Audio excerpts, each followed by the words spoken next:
Voici la pause de la dette en 3 minutes de MNP, un podcast pour des conseils et des idées sur la prise de contrôle de votre monde financier. Présenté par MNP Dette. Dans la richesse ou dans la pauvreté? Telle est la question. Ou en d'autres termes, lorsque vous vous mariez, les dettes de votre partenaire deviennent-elles vos dettes?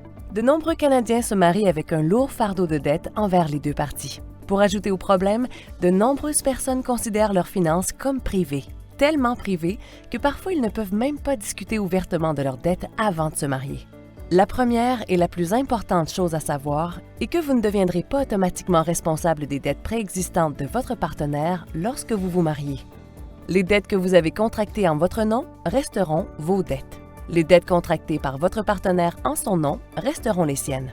Cela ne signifie pas nécessairement que les choses seront toujours faciles. En tant que couple, vous devrez prendre ensemble de nombreuses décisions financières.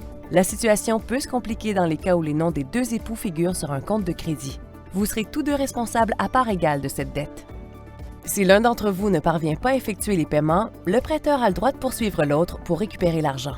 Il est important de savoir que lors de l'ajout d'un conjoint en tant que titulaire de carte ou utilisateur autorisé de vos cartes et comptes de crédit, ses habitudes de dépenses auront un impact direct sur votre dossier de crédit. S'il utilise la dette de manière irresponsable ou s'il ne parvient pas à effectuer les paiements requis, cela affectera négativement votre code de crédit, même si vous n'avez jamais utilisé le compte vous-même. Bien qu'il puisse sembler plus facile d'éviter simplement de contracter des dettes conjointes, cela n'est pas toujours possible.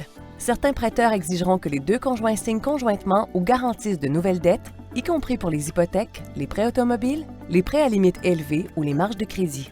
Il sera donc important tout au long de votre mariage de comprendre comment vous et votre conjoint pouvez gérer efficacement le crédit.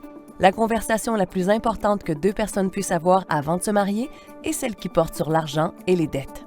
Ce n'est pas nécessairement romantique ou amusant ou encore facile, mais cela jettera les bases de nombreuses décisions, plans et expériences futures que vous partagerez ensemble. Espérons-le pour de nombreuses années à venir.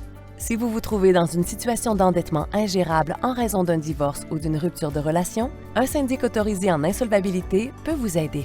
Au cours d'une consultation confidentielle gratuite, il examinera l'ensemble de votre situation financière pour déterminer vos options. Votre syndic peut vous indiquer quelles sont les dettes dont vous êtes responsable et celles dont vous n'êtes pas responsable. Il peut également vous aider à décider si une solution d'endettement qui change la vie vous convient, vous mettant sur la voie d'un nouveau départ financier dont vous avez besoin.